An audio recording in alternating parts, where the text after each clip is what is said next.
Hey maker, do you get shadows like this when you take photos of your products? In this video, I'm going to explain why it happens and how to fix it.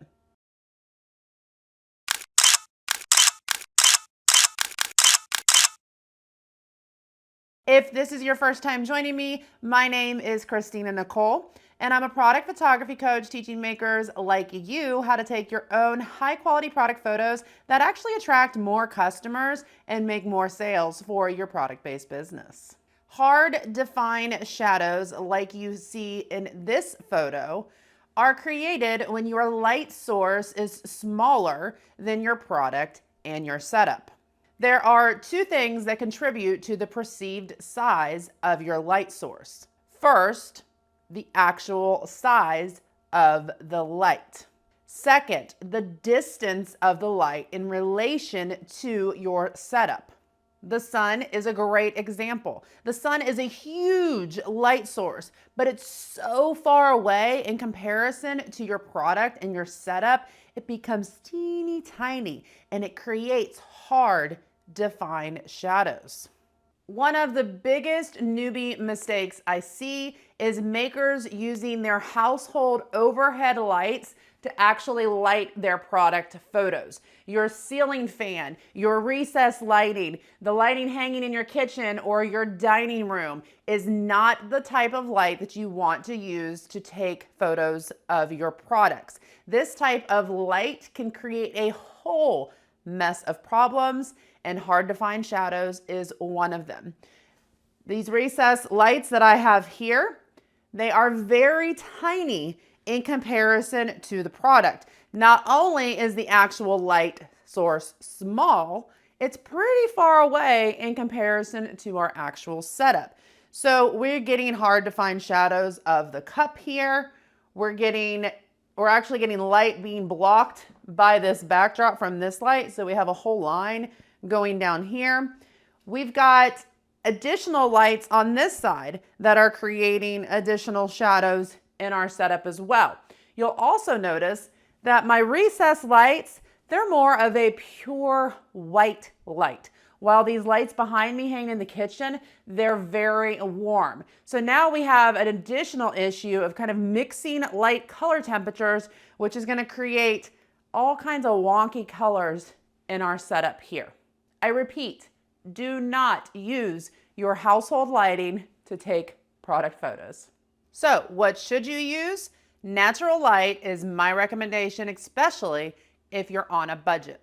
Now, this whole scenario actually worked out perfectly for me today. This is my natural light setup, and today we actually have a very gloomy, cloudy, rainy day. So there's a few additional things that I want to explain here. So we have our sun as our light source. Our sun is huge, right? It's a huge light source, but it's so far away in comparison to our product and setup, it creates hard defined shadows. Now, on a bright, sunny day without any cloud diffusion, this is what your setup would look like. Today, however, we have a nice blanket of clouds diffusing the sunlight. What does diffusion do? Diffusion softens the intensity of the light, but it also scatters the light and makes the appearance of the light source larger. Keep in mind, distance still plays a role. So if you want to really, really soften those shadows, we need a layer of diffusion right next to our setup. Now the clouds, they're scattering the light, they're reducing the intensity, but again, they're so far away like the sun, they're only making the sun a little bigger. So you'll see that we have a hard defined shadow around this serving platter. We're getting shadows that are stretching outside of our props. But take a look at the comparison between our direct sunlight and our sunlight with cloud diffusion. So you will notice that the layer of clouds is diffusing the light source, scattering the light and making the perceived size a little bit larger. But as I mentioned before, if you want to really soften those shadows, you need a layer of diffusion right next to your setup. And for that, I recommend a 5-in-1 diffuser. So we're gonna take this diffuser and we're gonna place it in the window. And I want you to watch the way that this shadow softens a bit, but really watch the shadowing inside the towel here. The towel has a lot of texture, so the towel is really showing us how hard and defined those shadows can be. So we're gonna add an additional layer of diffusion into the window to soften those shadows. You take it out and let's add it back in. Now there's something to keep in mind. Maybe it didn't reduce the shadows enough. Maybe it's a really, really bright sunny day and we want to reduce the shadows and soften them even more. You can add additional layers of diffusion. Something to keep in mind though. Every time you add a layer of diffusion, you are reducing the overall intensity of the light, because when light goes through a diffuser, it absorbs a little bit of it. So we have to be very careful not to use too many layers of diffusion to where we don't have enough light. So I'm gonna add a second layer of diffusion right next to the setup to see if we can soften the shadows around this board even more.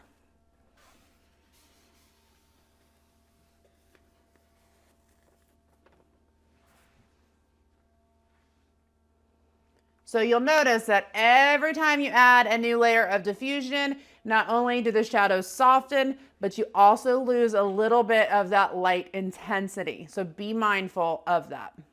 So just a quick recap here. I recommend using natural light.